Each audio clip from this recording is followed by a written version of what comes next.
अस्सलाम वालेकुम। मैं चांद वेलकम करता हूं इलेक्ट्रिकल फंक्शंस यूट्यूब चैनल में। फ्रेंड्स, आज की इस वीडियो में आपको बताऊंगा कि कंप्रेसर में ऑयल क्यों डाला जाता है। काफ़ी सारे दोस्त कमेंट करते हैं कि सर ये बताएं कि कंप्रेसर में ऑयल क्यों डाला जाता है, उसका क्या काम है। तो क्या ये मतलब कूलिंग के लिए डाला जाता है या मेन किस चीज़ के लिए डाला जाता है, क्योंकि ये एक क्वेश्चन भी है जो कि इंटरव्यू के दौरान पूछा भी जा सकता है। तो मैंने सोचा इसके ऊपर वीडियो होनी चाहिए।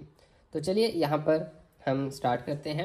कंप्रेसर की मोटर मैंने निकाल दी है। मोटर के ऊपर ऑयल का कोई काम नहीं है, तो मोटर मैंने निकाल दी है। सॉरी, वाइंडिंग जो है इसकी, यानी कि मोटर।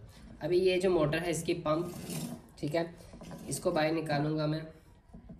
इसका एक ये पाइप है जो कि डिस्चार्ज लाइन के साथ कनेक्ट होता है, जो कि मैंने अभी इसको उल्टा रख दिया है। ऐसे था, इसकी ये फिटिंग थी, ठीक है। तो ये डिस्चार्ज से डिस्कनेक्ट करके इसको हमने बाहर निकाल देना है। स्पेशली इसके लिए ऑयल जो है वो इसमें रेफ्रिजरेटर में डाला जाता है। इसके लिए इसमें फॉल्ट्स जो आते हैं मैं वो भी आपको क्लियर करूँगा। अभी इसमें ऑयल नहीं है, ये थोड़ा सा बस पड़ा हुआ है।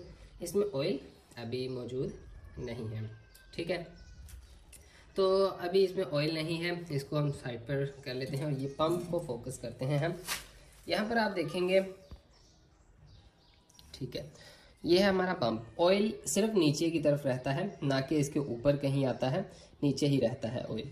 तो इस तरह से पंप इसमें लगा हुआ है। यहाँ पर इसकी साइडों पर मोटर हमारी आ जाती है। तो यहाँ पर पंप का क्या काम है, यहाँ पर इसका जो है हेड प्लेट वगैरह है, ठीक है। तो उसको रवा रखने के लिए ऑयल का इस्तेमाल किया जाता है। रवा कह लें इस तरह से, मिसाल के तौर पे जैसे बाइक में इंजन ऑयल का इस्तेमाल किया जाता है, ठीक है। अब आप समझ गए होंगे कि इंजन ऑयल में बाइक की इंजन में ऑयल का इस्तेमाल क्यों किया जाता है। तो वही सीन यहाँ पर है।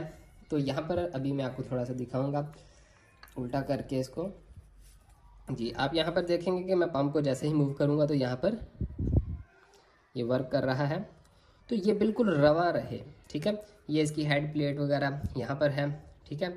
तो ये बिल्कुल रवा रहे, ठीक है। इसमें ब्लॉक ना हो, ये यहाँ पर जाम ना हो, तो ऑयल यहाँ पर रहता है। ये एक ट्यूब टाइप पाइप है जो कि नीचे से ऑयल ऊपर की तरफ थोड़ा थोड़ा खींच लेता है और यहाँ पर सारी जगह पर ऑयल देता रहता है साथ साथ।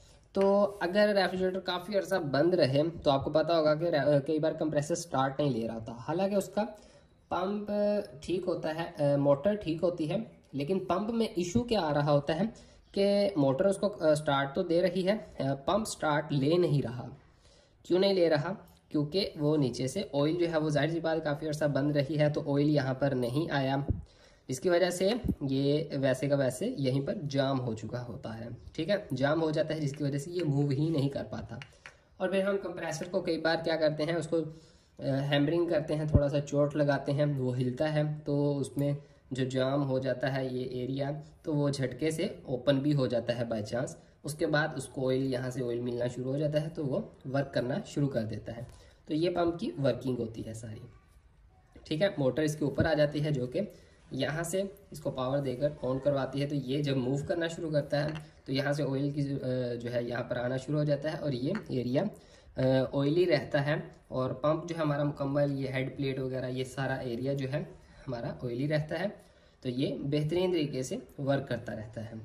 और अगर ऑयल कम हो जाए तो यही इशू आता है कि इसमें पंप के ख़राब होने के चांसेस हो जाते हैं।